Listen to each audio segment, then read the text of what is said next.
My name is Danielle Mercer. I'm 46. People assume women like me don't get played because I have a career, because I own my home, because I'm the type who schedules oil changes before the dashboard light even thinks about blinking. Because my bills are paid on time, my credit score is clean, and I've never once needed a man to save me. And yet somehow, I spent 4 years slowly turning into a resource. A calm, quiet, reliable resource. A wallet with a pulse. I didn't see it happening at first. That's the part that still makes me sick when I'm alone at night and the house is too quiet for lies. I met Gavin Holt when I was 42. He was 41 now, but back then he had this easy charm that made people lean in without realizing it. Not the loud, performative kind, the I'm safe kind, the kind that makes you offer your softest parts before he's even asked. He was divorced. One daughter, Tessa, 22 now, was 18 when I first came around. At the beginning, Tessa was fine. Polite enough. She said thank you when I paid for dinner. She smiled at me in that careful way teenagers do when they're measuring you. I mistook that measurement for shyness. I mistook not rude for good-hearted. Gavin proposed 2 years ago. We were sitting on my back porch, the sky turning bruised purple, the air smelling like cut grass and barbecue smoke from some neighbor's yard. He said he'd never felt so steady with anyone, that I made him feel like life could finally be simple. I believed him. I wanted to believe him. I bought my house not long after, 4 bedrooms in a quiet suburb. Not because Tessa needed it, she was already in college, but because I thought, this is what building a family looks like. Space, stability, a place to land. And I put the deed in my name only. Not because I didn't love Gavin, because I'd been married once before. Because I'd watched friends bleed themselves dry in divorces that started with romance and ended with accountants. Because my financial advisor told me, gently, like she was trying not to insult my heart, that I needed to protect my assets. Gavin didn't love that detail. He joked about it, called it my fortress era.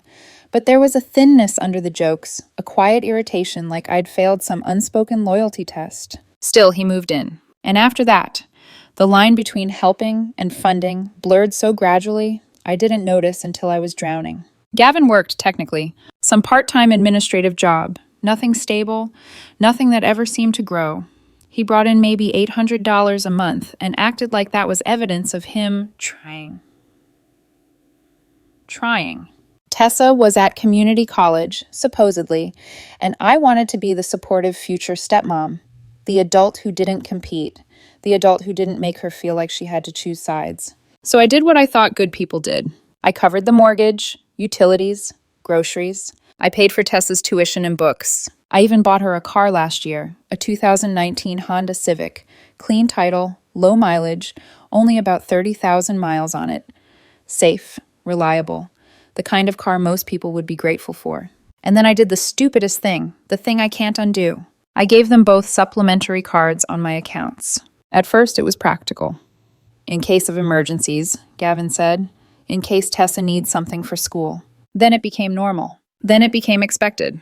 And somewhere along the way, I started sending monthly allowances like I was running a small private welfare program. $1,500 to Gavin, $800 to Tessa. Every month. No questions. No receipts, no accountability. I told myself it was temporary, that Gavin would find better work, that Tessa would graduate and become independent, that once we were married, we'd combine finances properly and everything would feel fair. But temporary is what people say when they're afraid to look at the truth. Last Saturday cracked everything open. It was a normal night, the kind you don't realize is the last normal night until it's gone. Gavin and I were on the couch watching a movie. One of those mindless thrillers where you can half pay attention and still follow the plot. I remember thinking I was tired in a good way. Safe, domestic. Then the front door slammed. Tessa came in like she owned the air, loud, energized, smelling faintly of expensive perfume that didn't come from a drugstore. She marched straight into the living room, phone in hand, eyes sharp. "I need a car," she announced. Not asked. Announced. I paused the TV slowly. "What happened to the Honda?" She rolled her eyes so hard it looked like it hurt. "It's embarrassing." Gavin didn't even sit up. He just glanced at her like this was normal, like she was reporting the weather. "Tessa," I said carefully, "that Civic is barely 3 years old. It runs perfectly." "That's not the point." Her voice went high with indignation, the way people get when they feel entitled to your compliance. "Everyone else has new cars. I need something decent." The Honda is decent. She laughed, sharp and cruel. You don't get it. Do you know how humiliating it is pulling up next to my friends in their Mercedes and Audis? I stared at her. Humiliating. That word. Like I'd sentenced her to a life of public shame by giving her a working car. Gavin finally chimed in, too casual, too smooth. Honey, she has a point. She's at that age where image matters. I turned my head slowly toward him. She's 22. He shrugged. And it's hard out there. People judge. Image matters less than financial responsibility, I said, my voice flat. Tessa's cheeks flushed red. Oh my God, why are you always like this? Like what? Like you have to make everything a lecture. She threw her hands up. I asked for one thing, and you act like I'm asking for your kidney. One thing? I repeated, incredulous. Tessa, I pay for your tuition, your books, your insurance, your gas. You have a car. You get $800 a month. That's not enough, she snapped. And that's when something in me shifted. Not anger exactly, a cold clarity. Because people who are grateful don't say, not enough, with a full life in their hands. I took a breath. I'm not buying you a brand new luxury car. Tessa stepped closer, eyes bright with rage. You're unbelievable. And then she screamed, loud enough that the room seemed to shrink around it. You're just a walking wallet. The silence afterward was so sharp it felt like glass. I didn't move, didn't blink. Because sometimes when someone says the quiet truth out loud, your body freezes. Not from shock, but from recognition. I looked at Gavin. I waited for him to correct her, to scold her, to say, that's not how we talk to Danielle. Instead, he smirked, actually smirked, like she'd told a joke he enjoyed. And then he said almost cheerfully, she's not wrong. They both laughed, like it was harmless, like it was playful, like my humanity was a punchline. Something inside me went very still. The calm that people mistake for weakness. I stood up without raising my voice, walked down the hallway to my home office, sat at my desk, opened my banking app. 3 minutes. That's all it took. Cancel Tessa's supplementary card. Remove her as an authorized user. Cancel Gavin's card. Change passwords. Lock down accounts. I didn't cry. I didn't hesitate. Because once you see the hook, you stop pretending it's jewelry. I walked back into the living room.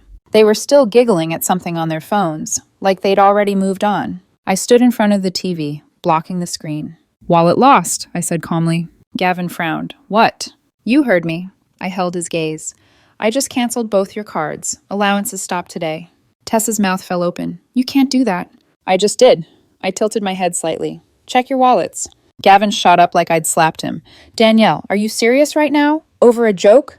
It didn't sound like a joke, I said. It sounded like the truth, like how you both see me. Tessa found her voice again, sharp and shaking. You're being dramatic. No, my voice stayed even. I'm being accurate. Gavin's face tightened. So what, you're just going to punish us? I'm not punishing you, I said. I'm accepting reality. I watched the panic spread through them. Real panic, not heartbreak, not regret.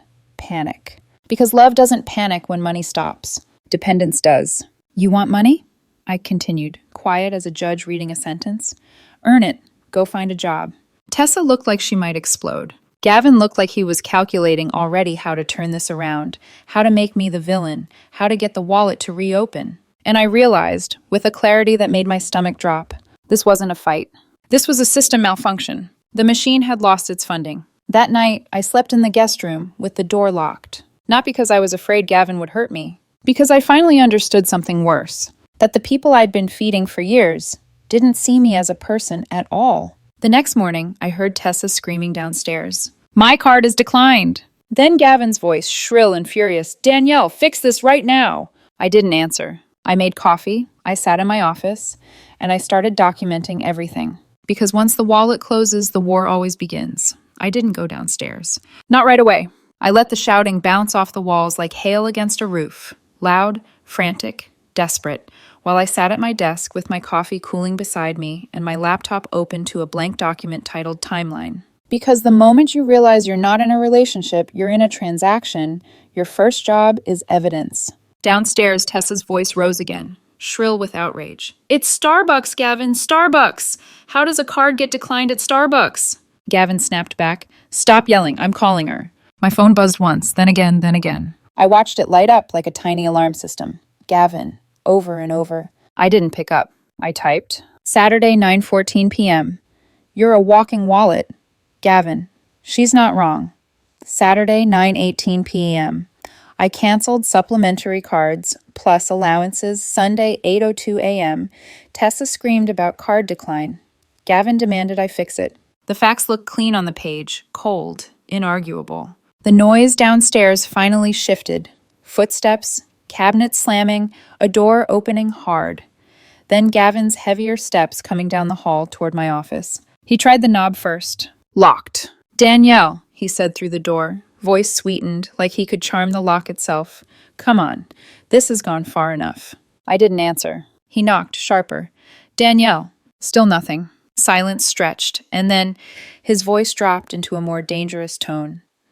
If you don't open this door, you're going to regret it. That sentence landed wrong, not because it scared me, because it proved me right. I stood, walked to the door, and opened it just enough to see him. His hair was a mess, his jaw tight, eyes hard with the kind of anger men get when they realize the woman they underestimated has leverage. You threatened me, I said calmly. I didn't threaten you, he snapped immediately, like reflex. You said I'd regret it. I held his gaze. That's not love, that's intimidation. His mouth opened, closed. He tried to recalibrate. Then his face crumpled into something softer, almost convincing. Okay, he said, voice cracking. Okay, I'm sorry, I'm stressed. Tessa's stressed. We were joking last night. You took it too seriously. I almost laughed. Because it wasn't the walking wallet line that told me everything. It was the smirk. The way he enjoyed it. The way they laughed like the cruelty was a fun little game. You weren't joking, I said. You were saying the quiet part out loud. His eyes flickered. You're making this bigger than it is. No, I said. I'm making it real. He tried again. Slower now. You don't understand what she's going through. She's in school. She's trying. Don't, I cut in. Don't use school as a shield. His expression tightened. What's that supposed to mean? It means, I said, if she's going to be funded like an adult, she's going to be verified like an adult. His eyebrows lifted. Verified. I pay her tuition, I said. I am allowed to confirm she's enrolled. His face changed, just slightly. Not fear, something closer to annoyance. Like I'd just introduced a rule into a game he'd been cheating at. You can't just cut us off, he said, voice rising again, frustration leaking through the apology mask. Do you understand what you did? You embarrassed her. You embarrassed me. I leaned back against the doorframe. I embarrassed her? She screamed at me in my own living room. She's young, he insisted. She didn't mean it. She's 22. He flinched at the number like it hit him in the throat. Then he went for the emotional knife. I gave up my independence to be with you, he said, eyes shining. I moved in. I uprooted my life. I thought we were building something. And there it was, the rewrite. The story where he was the martyr and I was the villain. I nodded slowly. You moved into my house. That's not what I meant. You moved into my house, I repeated, voice calm. And I paid for everything. That's not sacrifice, Gavin. That's convenience. He stared at me like he couldn't believe I was saying it out loud. The quiet held a beat too long. Then he turned and walked away. Fast, angry, purposeful. I heard him take the stairs 2 at a time. And a moment later, the front door slammed so hard the walls shuddered. I thought maybe that would be it for the day. I should have known better. By lunchtime, Gavin came back wearing a different face. He didn't knock. He didn't raise his voice. He stood in the kitchen like we were a normal couple, having a normal disagreement, and he poured himself a glass of water with a hand that didn't tremble at all. Danielle, he said gently, we need to talk like adults. I walked in and stood across from him, not touching anything. No leaning, no softness. He sighed. Tessa's upset. I'm sure she is, I said. She said she didn't mean it, he lied smoothly. I waited. He kept going. She's under pressure. Finals. Life. You know how it is. I lifted an eyebrow. Finals. He nodded. Yes, and you took her card like she's a criminal. She called me a wallet. She made a stupid comment, he said, voice tightening. You're supposed to be the mature one. That made something flare in my chest. Not rage. Disgust. Because be the mature one is what people say when they want you to tolerate disrespect for the sake of peace. I am the mature one, I said. That's why the cards are canceled. His eyes narrowed. You're really going to throw away 4 years over one sentence. It wasn't one sentence, I said. It was the agreement behind it. He leaned forward, voice low. And what about our wedding? 8 months, Danielle. Deposits. Invitations. People. I'll eat the deposits, I said flatly. Better than eating the rest of my life. His face twitched. For a second, the mask slipped, and I saw the real Gavin. the one who measured the cost of me leaving, the one who wasn't grieving love, but losing access. He set the glass down harder than necessary. You're being vindictive. No, I said, I'm being done. He stared at me, breathing heavier now. Then he stormed out again. Tessa came to my office door in the afternoon. Not banging, not screaming. Soft, quiet, strategic. I almost admired it in a twisted way. Danielle, she said, voice trembling, can I talk to you? I opened the door. She was already crying, tears sliding down her cheeks like she'd practiced them. I'm sorry, she whispered. Okay? I didn't mean it. I was stressed and I took it out on you. I watched her carefully. Not the tears. The timing. Because apologies that arrive after consequences are rarely apologies. They're bids. Stressed about what? I asked. She blinked like she hadn't expected a question. Finals, she said quickly. I have so much going on and I nodded slowly. You don't have finals. Her tears paused mid-fall. I continued, voice steady. You're taking 2 classes this semester, 6 credits. Her face changed, like a light shut off. The crying stopped almost instantly. Her eyes hardened. You contacted my school? I pay the bills, I said. I'm allowed to verify enrollment. That's a violation of my privacy, she snapped. It's a verification of my funding, I corrected. She crossed her arms, the performance gone now. College is hard. I'm sure it is, I said. But you've been part-time for 3 semesters while I've been paying for full-time. Where did the money go? She didn't deny it. Not even once. She just shrugged, like the answer was obvious. So what, she said, chin lifting. You have plenty of money. That sentence hit harder than the wallet one, because it revealed the core belief underneath everything. My money wasn't mine. It was theirs. It was simply delayed access. I felt something go cold behind my ribs. You have until the end of the month, I said quietly, to find somewhere else to live. Her eyes widened, not with fear, rage. You can't kick me out, she hissed. I can, I said, and I will. Her lips curled. Gavin won't let you. I smiled, small, sharp. Gavin doesn't own this house. Her nostrils flared. Then she spun and walked away so hard her shoulder clipped the hallway wall. A second later, I heard her stomp up the stairs, slamming her bedroom door like a child. I went back to my desk and added another line to the document. Tuesday, 3:46 p.m.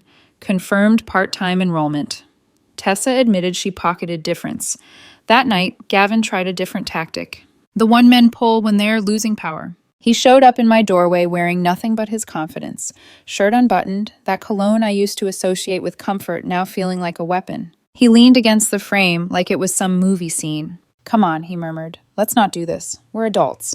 I stared at him. Not because I was tempted. Because I was shocked at how quickly he'd shifted from we need to talk to let me distract you. No, I said. His smile faltered.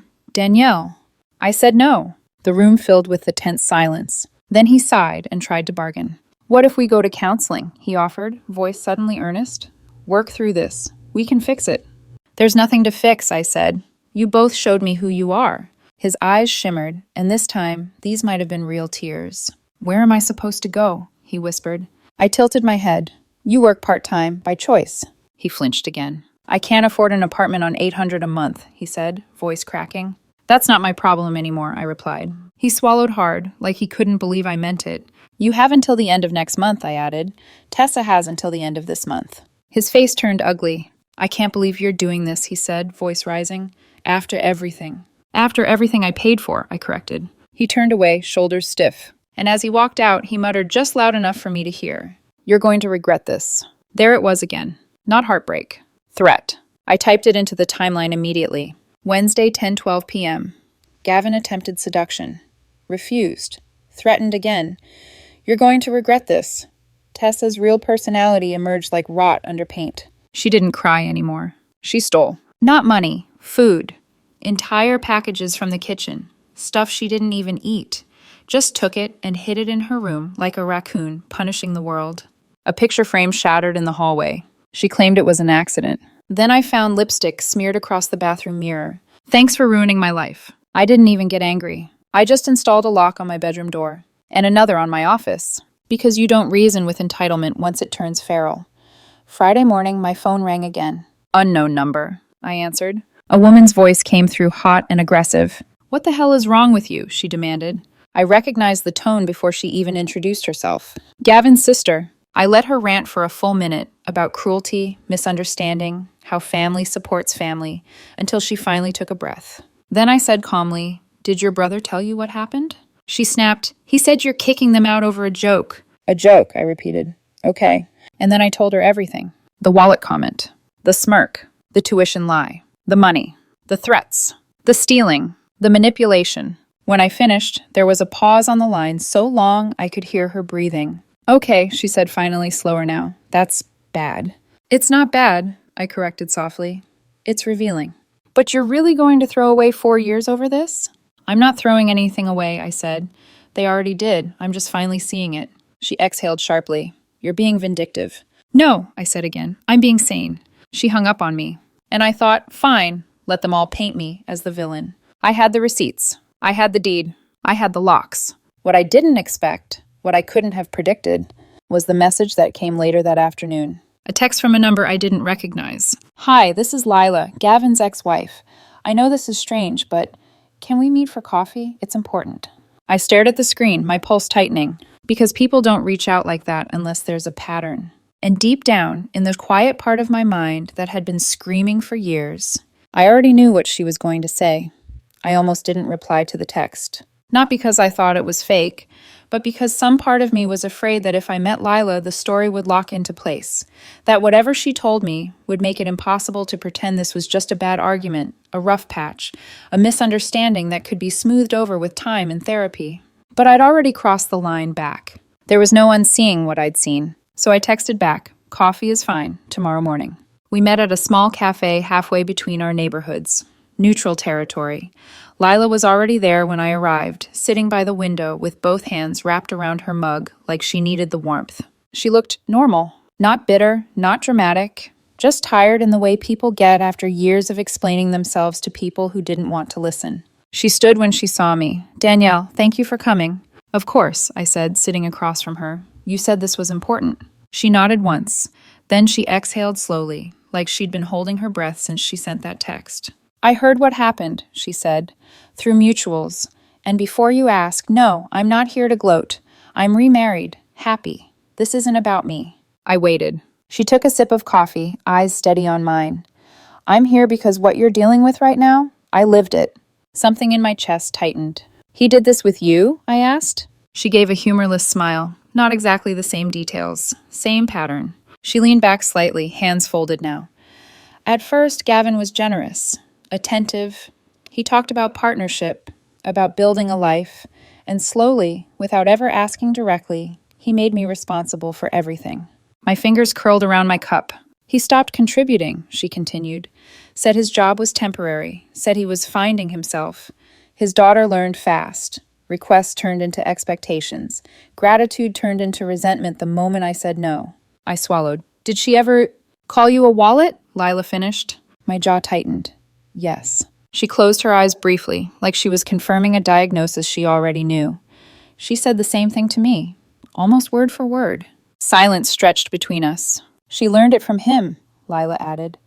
From watching how he talked about money, about people who had it, about entitlement. I thought of Tessa shrugging and saying, so what?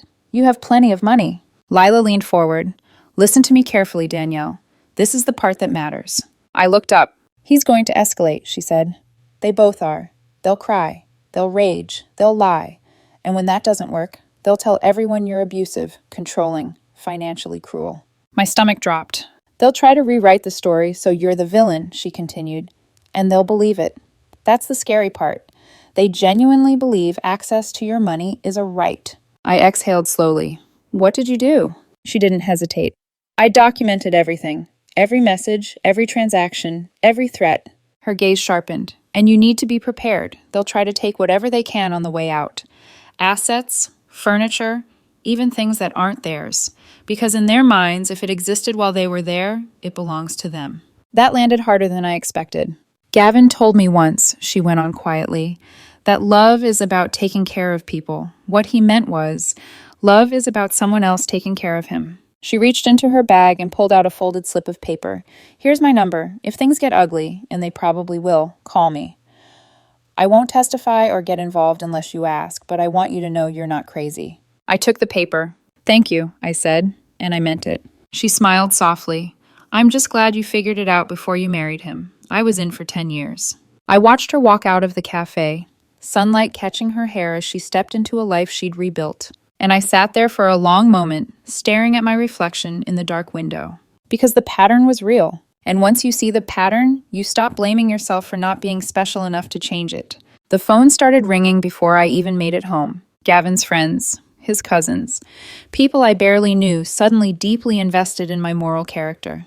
You're heartless. How could you do this to him? Financial abuse is still abuse, you know. I didn't argue. I didn't explain. I forwarded screenshots. Quietly. Receipts don't need speeches. And then, predictably, the story shifted. Suddenly, it wasn't Gavin and Tessa got cut off after calling Danielle a wallet. It was Danielle snapped. Danielle kicked them out over a misunderstanding. Danielle is cruel with money. I let it run. Because truth doesn't need to shout. It just needs time. 2 days later, I came home to find Gavin sitting on my front porch. A single suitcase at his feet. Phone pressed to his ear. I don't know where I'm supposed to go, he said loudly, eyes locking onto mine as I pulled into the driveway.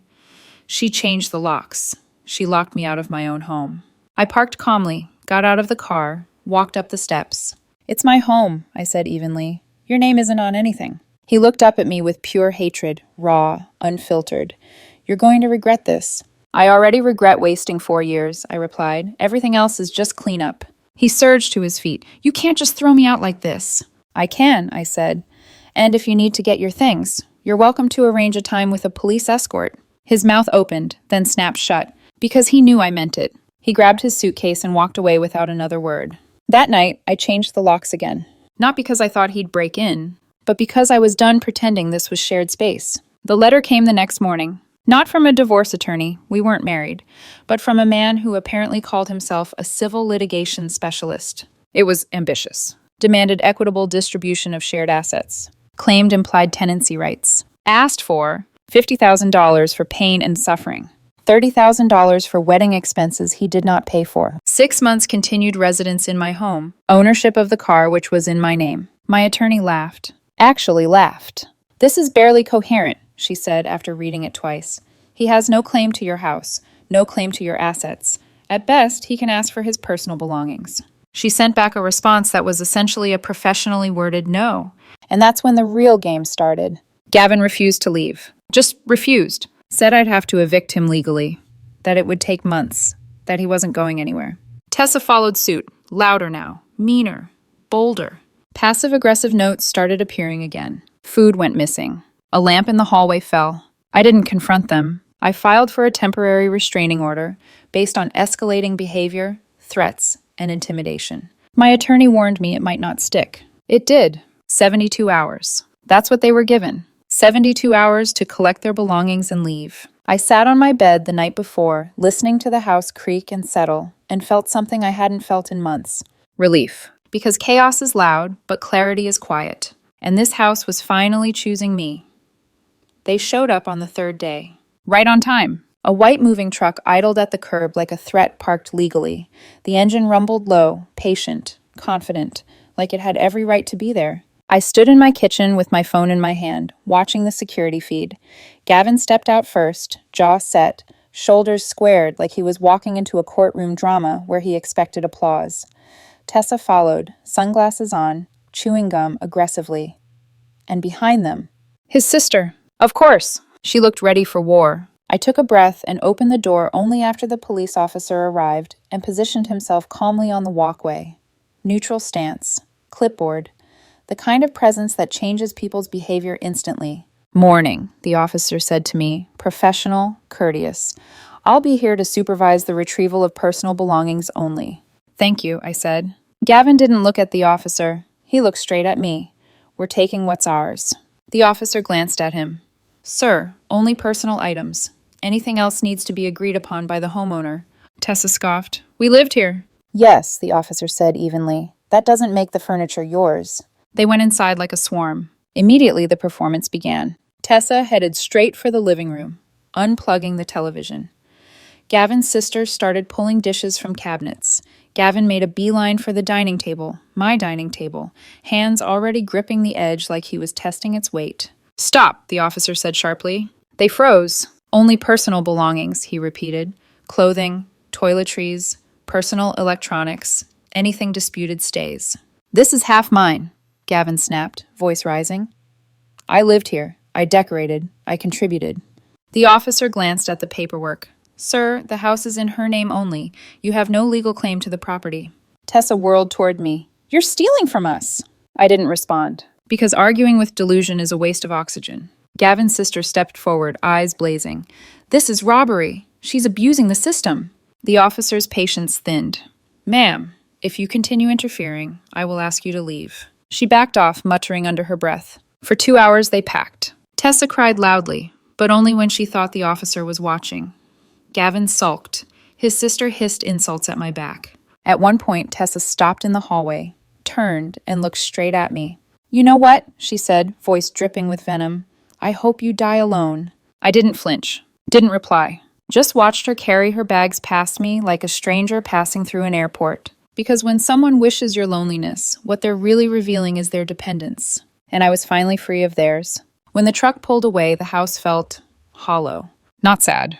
Cleared. Like a storm had ripped through and taken the debris with it. I locked the door. Then I sat down at my desk, and I went digging. I don't know what made me look deeper. Instinct, maybe.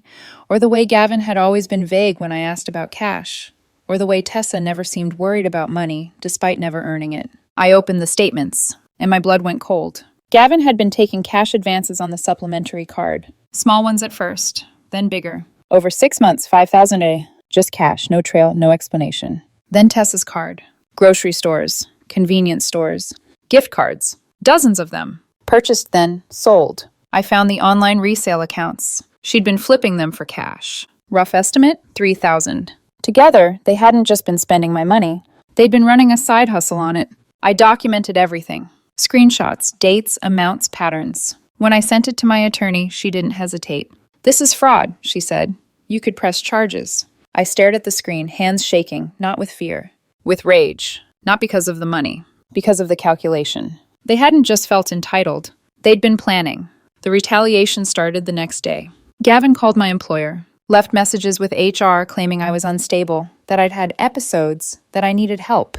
HR called me in. I brought my attorney. She laid out the timeline, the restraining order, the threats, the recordings, legal in my state, one-party consent, of Gavin's voicemails where his voice slipped and the mask cracked. HR didn't just clear me. They flagged his number. The attempt failed. So he tried my mother. Told her I'd abandoned him and his daughter, that I'd promised to take care of them, that I was destroying their lives. My mother listened, then said calmly, my daughter doesn't owe you anything, and hung up.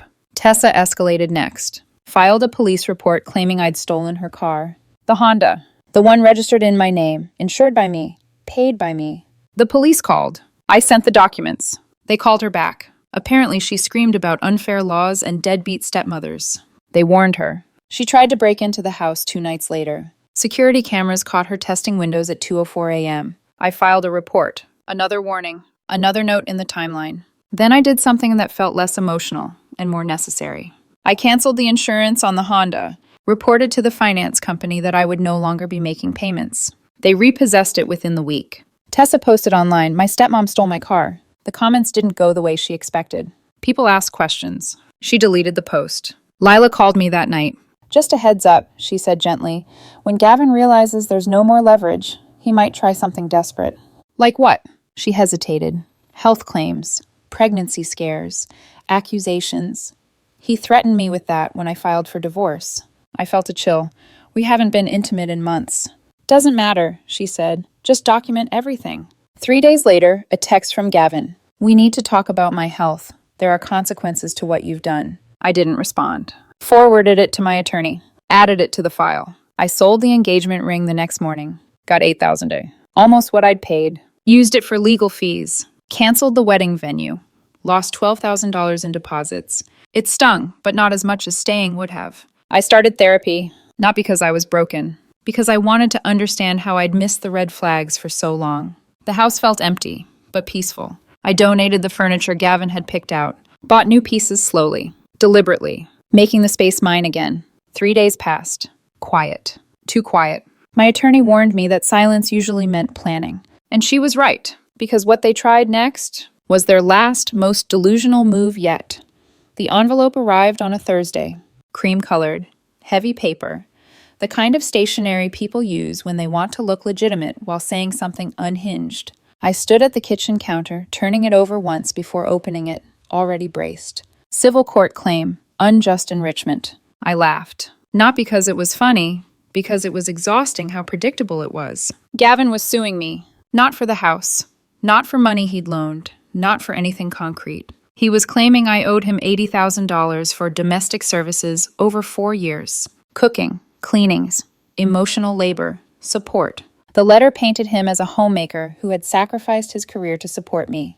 I stared at the words, stunned by the audacity. My attorney called 10 minutes after I forwarded it to her. "This is creative," she said carefully, "but it won't hold." "Why try it then?" I asked. "Because," she replied, "people like this don't stop when they're wrong. They stop when reality hits them hard enough." The hearing was 2 weeks later. Gavin showed up in a suit that didn't fit him properly, hair slicked back, posture stiff with rehearsed righteousness. Tessa sat behind him with crossed arms, glaring at me like I was the reason gravity existed. I felt calm, not confident, clear. My attorney dismantled the claim piece by piece. Evidence that Gavin worked part-time by choice. Proof I paid all household expenses. Records of $72,000 in allowances paid directly to him over 4 years. Receipts showing he didn't maintain the home. He occasionally cooked and complained about it. The judge didn't even hide his irritation. "This court is not a vending machine for entitlement," he said flatly. Case dismissed. Gavin was ordered to pay $4,500 in my legal fees. He stood up shouting about corruption and bias and women getting away with everything. Outside the courtroom, his attorney pulled him aside. And then, something I will never forget. The attorney handed Gavin his file and said, loud enough for me to hear, "I'm withdrawing. I can't represent someone who refuses to accept reality." Gavin stood there, red-faced, abandoned. Tessa stormed past me without a word. I walked to my car and sat there for a moment, hands on the steering wheel, breathing. Because it was over. At least legally. Reality hit them hard after that. Without my money, Tessa dropped out of community college entirely. Couldn't afford tuition. Couldn't keep up appearances. She took a retail job and lost it after 2 weeks, according to someone I vaguely knew, because she spent more time on her phone than working. Her friends stopped answering her calls once she started borrowing money. She never paid back. Couch surfing became her full-time occupation. Burning bridges wherever she landed. Gavin didn't fare much better. After losing the court case, he couldn't pay the judgment. My attorney put a lien on his car, the one he owned before we met. He had to sell it. Now he takes the bus. The irony wasn't lost on me. His sister, who'd been letting him stay rent-free, finally snapped. Apparently, he treated her the same way he treated me, expecting groceries, rides, money, patience. She gave him a deadline. Last I heard, he's renting a room in a house with 4 other people and working full-time for the first time in years. Funny how responsibility shows up when the wallet leaves. The social fallout lingered. Some people still think I'm the villain, that I was too harsh, that I abandoned them. I stopped caring. The friends who mattered saw the truth. My mother admitted something one night over the phone. "I never liked him," she said quietly. There was something empty in his eyes, like he was always calculating. I wish she'd told me earlier, but I understood. You can't warn people who are still hoping.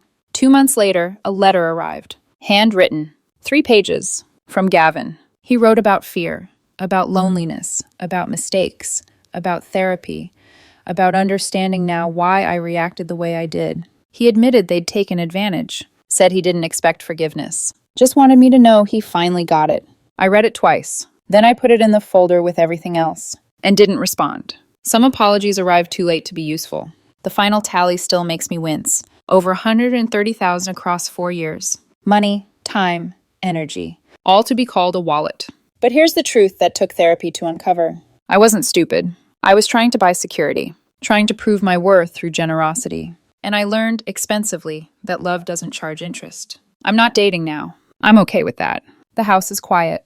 Mine. I redecorated slowly, thoughtfully. Donated the last of the furniture they chose. Work improved once the chaos left. I got promoted, focused better. I hired a financial planner, not because I needed one, but because I wanted to be intentional.